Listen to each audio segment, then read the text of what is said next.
How to activate Discover credit card online. Let's get right into the tutorial. Open your preferred browser and in the search bar, search for discover.com.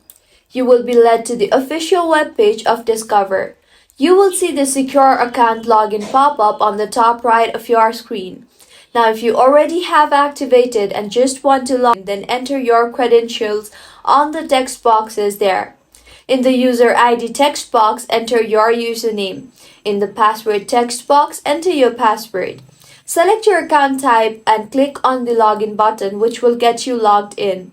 There's also an option for forgot user ID or password, just in case if you have forgotten the login credentials. Now to activate credit card, tap on the activate credit card option. Firstly, select how would you like to proceed, whether without logging in or with logging in. Once selected, you will need to enter a few details in order to activate your Discover credit card. Enter your card number, then the expiration date, and then the last three digits of your card, also called the sequence ID number.